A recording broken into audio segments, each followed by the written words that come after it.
Hello, എന്നാ ഉണ്ട് എല്ലാവർക്കും? സുഖമാണോ? അപ്പോൾ കുറേ ദിവസമായി വീഡിയോ ഒക്കെ ഇടണമെന്ന് വിചാരിക്കുന്നു. പക്ഷേ ന്യൂകാസിലോട്ട് മൂവ് ചെയ്ത ശേഷം തണുപ്പും മഴയൊക്കെ ആയിരുന്നുകൊണ്ട് ഒന്നും പറ്റിയില്ല കേട്ടോ.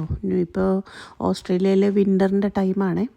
അപ്പോൾ അങ്ങനെ ഇന്നും അത്യാവശ്യം നല്ലൊരു ക്ലൈമറ്റ് ഉണ്ടായിരുന്നു. അതുകൊണ്ട് ഞങ്ങൾ വിചാരിച്ചു ഇവിടെ തൊട്ടടുത്ത് ഒരു 30 മിനിറ്റ്സിലൊരു ബീച്ചുണ്ട്, അവിടെ പോകാമെന്നേ. ന്യൂകാസിൽ എന്ന് പറഞ്ഞു കഴിഞ്ഞാൽ ഇങ്ങനെ ബീച്ചുകളാൽ സറൗണ്ട് ചെയ്യപ്പെട്ടൊരു സിറ്റിയാണ് കേട്ടോ. നല്ലൊരു ബ്യൂട്ടിഫുൾ സിറ്റിയാണ്. അങ്ങനെ ഞങ്ങൾ ഒരു ആഫ്റ്റർനൂൺ നോക്കി ബീച്ചിലെത്തി കേട്ടോ. നല്ല ഇവിടുത്തെ വിൻ്റർ എന്ന് പറഞ്ഞാൽ നമ്മൾ പകലൊക്കെ ആകുമ്പോൾ അത്യാവശ്യം നല്ല ക്ലൈമറ്റാണ്.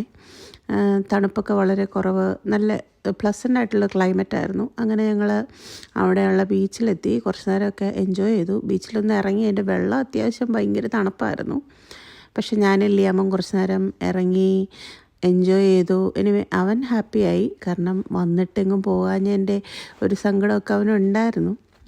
അതൊക്കെ ഞങ്ങൾ കുറച്ച് നേരം ആ ബീച്ചിൻ്റെ ഭംഗിയൊക്കെ ആസ്വദിച്ച് അവിടെ അങ്ങനെ ഇരുന്ന് കുറച്ച് നേരം ടൈമൊക്കെ സ്പെൻഡ് ചെയ്ത് ഞങ്ങൾ തിരിച്ച് വീട്ടിലേക്ക് പോന്നു.